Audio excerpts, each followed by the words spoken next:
ओम दुर्गे नमः शब्दों को शमतक शमतक। पानी में डूबे तो मृत्यु निश्चित, भक्ति में डूबे तो मुक्ति निश्चित। प्रभु श्री राम का नाम लेना बहुत अच्छी बात है, लेकिन उनके आचरण को अपने जीवन में ढाल लेना बहुत ही बड़ी बात है। आखिर अब तक कितने कलयुग बीत चुके हैं और आखिर हम कौन सी कलयुग में जी रहे हैं? क्या है युगों के चक्र का वास्तविक रहस्य? हमारे हिंदू धर्म के अनुसार युगों का बदलना युग चक्र पर आधारित होता है। हिंदू धर्म ग्रंथों में 4 युगों का वर्णन किया जाता है, जिसकी शुरुआत सतयुग से होती है। उसके बाद त्रेता युग, फिर द्वापर युग और फिर अंतिम युग यानी कि कलयुग होता है, जहाँ पर हम अभी रह रहे हैं। हर एक युग की समाप्ति पर एक नए युग का प्रारंभ होता है और कलयुग की समाप्ति होने पर युगों के चक्र में बदलाव हो जाता है। जिस तरह घड़ी में 12 बजने के बाद एक नए दिन की शुरुआत होती है, उसी तरह इन 4 युगों की अवधि समाप्त होने के बाद एक नए काल चक्र का आरंभ होता है।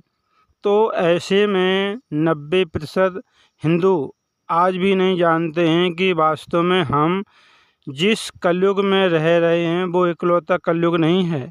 इससे पहले कई सारे कलयुग बीत चुके हैं और आने वाले समय में और भी नए कलयुगों का जन्म होगा, जिसका विस्तार से वर्णन हमारे हिंदू धार्मिक ग्रंथों में आज भी मौजूद है। और इसलिए हमारे हिंदू धर्म ग्रंथ आज की आधुनिक साइंस से कई कदम आगे हैं। आज के वैज्ञानिक जो महंगी सैटेलाइट का इस्तेमाल करके अंतरिक्ष को टटोलने में लगे हुए हैं, ग्रहों की दिशा, गुरुत्वाकर्षण बल और नई खोज कर रहे हैं, ये सभी हमारे हिंदू धार्मिक ग्रंथों में पहले से ही लिखा जा चुका है। फिर चाहे वो धरती से सूर्य की दूरी हो या फिर अंतरिक्ष की गहराई हो। सूर्य के 7 घोड़े जो सूर्य की रोशनी को अलग अलग 7 प्रिज्म में बांटते हैं। तो ये संभव है कि अगर हम धर्म ग्रंथों का बारीकी से अध्ययन करें तो कलयुग की उम्र और कलयुग के चक्र के बारे में पता लगाया जा सकता है, क्योंकि समय एक चक्र है जिसका पहिया लगातार घूमता रहता है और ये एक चक्र पूरा करने के बाद हमारे युग को बदल देता है। तो चलिए बताते हैं कि किस तरह से हम गणना कर सकते हैं कि कितने कलयुग पहले बीत चुके हैं और आज हम किस कलयुग में जीवित हैं। इस सृष्टि के रचयिता ब्रह्मा जी हैं, पालनकर्ता भगवान विष्णु हैं और संहारकर्ता भगवान शंकर हैं, जिन्हें त्रिदो भी कहते हैं। ब्रह्मा जी ने ब्रह्मांड का निर्माण किया है। ब्रह्मा जी का जन्म हुआ है तो उनकी मृत्यु भी निश्चित है, क्योंकि सृष्टि का नियम है कि इसका जन्म होता है उसका अंत भी जरूरी होता है। इसलिए जिस तरह से ब्रह्मा जी का जन्म हुआ है, ठीक उसी प्रकार ब्रह्मा जी की मृत्यु भी होगी। और इस तरह से हमारे ब्रह्मांड का जन्म हुआ है तो उसका अंत भी होगा। कालखंड इतना लंबा है कि इसके अंत तक अगर कोई जीवित रहता है तो वह अमर हो जाता है। शास्त्र बताते हैं कि ब्रह्मा जी के जीवन काल का समय 100 वर्ष है, लेकिन ये 100 वर्ष कलयुग के समय से कहीं ज़्यादा होते हैं।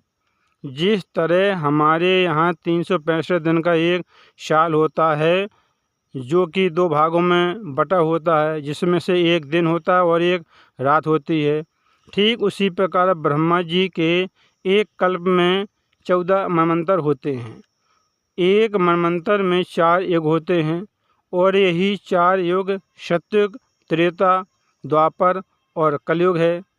हमारा कलयुग 4,32,000 वर्षों का है, लेकिन अगर इस समय से गणना ब्रह्मा जी की समय की जाए तो जब हम मनुष्यों के 4 अरब 32 करोड़ साल पूरे होते हैं तो ये समय ब्रह्मा जी के लिए केवल एक दिन के बराबर होता है।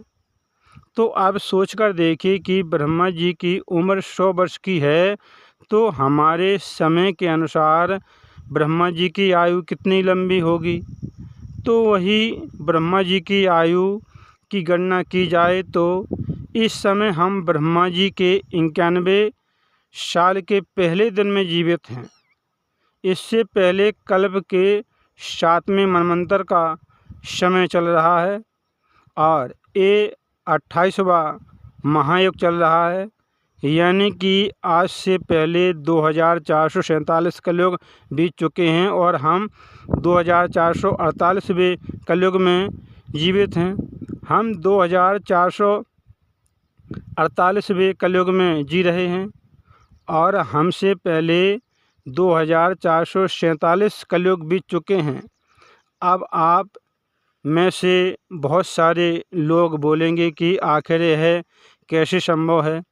तो इस विषय से जुड़ी हुई ये कथा भी हमारे हिंदू धार्मिक ग्रंथों में मौजूद है। वो कथा है स्वयं काकभुसुंडी जी की। ग्रंथों के मुताबिक लोमस ऋषि के श्राप के कारण काकभुसुंडी कौवा बन गए थे। श्राप से छुटकारा पाने के लिए उन्हें राम मंत्र और अक्षय मृत्यु का वरदान दिया गया था। इसके उन्होंने पूरे जीवन कौवा के रूप में ही बिताया है। काकभुसुंडी ने ही सबसे पहली रामायण गिद्धराज गरुड़ को सुना दी थी।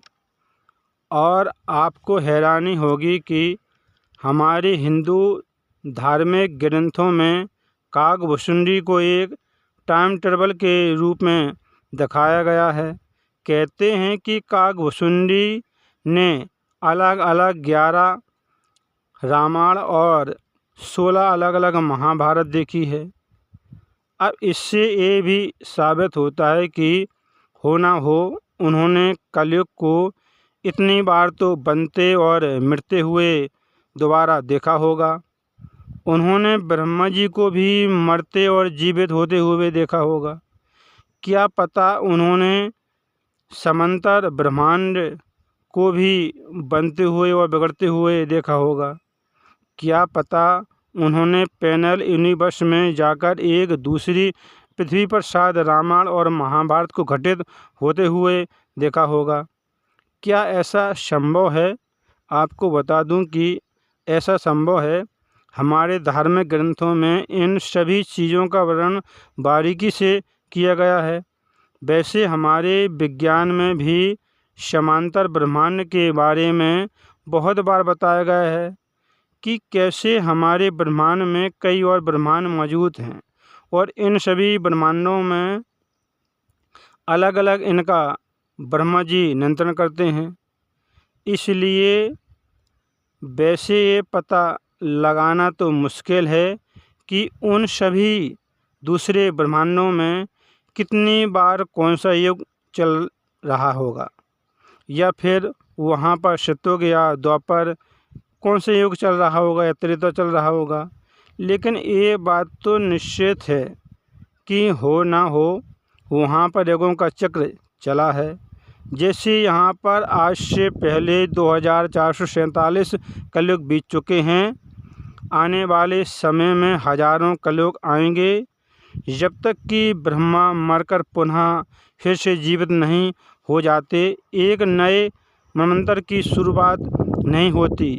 जैसे ही 4,32,000 वर्ष बीतेंगे कलयुग का अंत होगा, सतयुग की शुरुआत होगी और ब्रह्मा जी का एक दिन नष्ट हो जाएगा। तब समय चक्र फिर से घूमेगा, फिर द्वापर युग, फिर त्रेता युग, फिर कलयुग आएगा।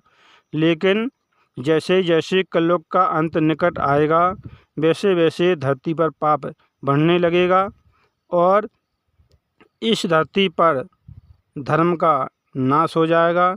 जल्द ही इस धरती से कलयुग का भी विनाश हो जाएगा और समय चक्र फिर से दोबारा शुरू हो जाएगा।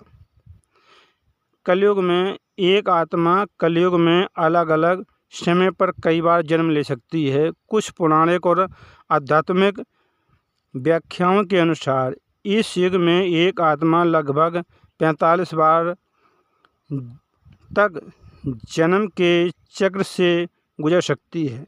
पुनर्जन्म का यह चक्र तब तक चलता रहता है जब तक कि आत्मा को मोक्ष यानी कि मुक्ति नहीं मिलती है, तब तक यह चक्र चलता रहता है।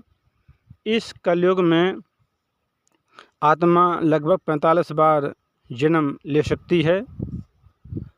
कथाओं को सुनते रहें, कथा सुनने से मनुष्य को पुण्य की प्राप्ति होती है, साथ में ज्ञान की प्राप्ति। कथाओं को सुनते रहें।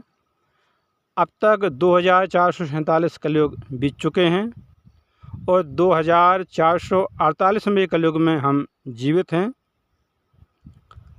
तो इस विषय में आपको क्या पता है, कमेंट बॉक्स में अवश्य बताइए। सब भक्तों को क्षमता की क्षमता की। फिर मिलेंगे यानी अगली बार एक खास वीडियो के साथ। तब तक आप सब देखते चैनल को, कथा को सुनते रहें, काम करते रहें, मैया का नाम जपते रहें। सब भक्तों को क्षमता की क्षमता की।